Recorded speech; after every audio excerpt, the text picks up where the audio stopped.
Hi friends, ఈరోజు అయితే long boom వచ్చింది.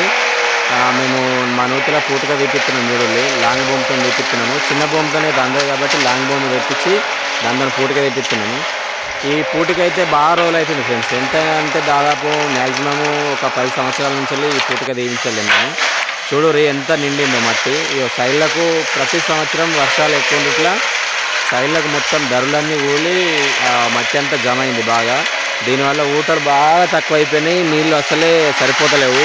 ఏం వేసినా కానీ, పొలం వేసినా కానీ, మక్క వేసినా కానీ, ఏం వేసినా కానీ నీళ్ళు సరిపోతలేవు. సో దానికోసమని పూటక తీపిస్తున్నాము. చూడు ఎంత కూలింది అనేది మీరే చూడండి, అర్థమవుతుంది. ఈ లాంగ్ బొమ్మతో తీపిస్తున్నాము. ఇది గంటకు 4,000 రూపాయలట దీని ఛార్జ్. గంటకు 4,000 రూపాయలు. ప్లస్ ఇందులో నీళ్ళు కొన్ని ఉండే ఫ్రెండ్స్, నీళ్ళు ఉంటే దాన్ని మా మోటార్ పెట్టి తీసేసినాము. ప్లస్ వాళ్ళ దగ్గర కూడా మిషనరీ వాళ్ళ దగ్గర కూడా నీళ్ళ మోటార్ తీసుకొచ్చారు. నీళ్ళ మోటార్ పెట్టి 2-3 మోటార్లు పెట్టి మొత్తం తీసేసి ఇప్పుడే స్టార్ట్ చేసినాము దాన్ని.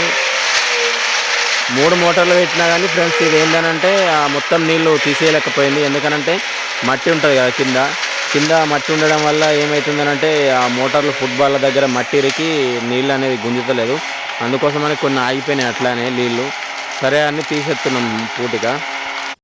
ఫ్రెండ్స్ చూడండి, ఇక్కడ ఏంటంటే ఈ మూలకున్నది అసలు దానికి బకెట్కి అందుతలేదు. బాగా మూలకున్నది ధర అంటుతుంది. పైననేమో దానికి భూమికి ధర అంటుతుంది. అయినా ఆ మూలకెళ్ళి తీయలేకపోతుంది.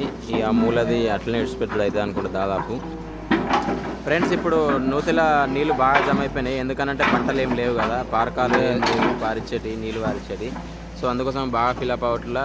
దాదాపు పొద్దున 9 గంటలకి ఇట్లా స్టార్ట్ చేస్తే మోటార్లు దాదాపు 1-2 అయింది నీళ్ళు అయిపోయడానికి, నీళ్ళు పూర్తిగా కంప్లీట్ కావడానికి. ఫ్రెండ్స్ చూస్తున్నారు కదా ఫార్మర్ కష్టాలు. మరిన్ని ఫార్మర్ కష్టాల కోసం సబ్స్క్రైబ్ చేయండి తప్పకుండా.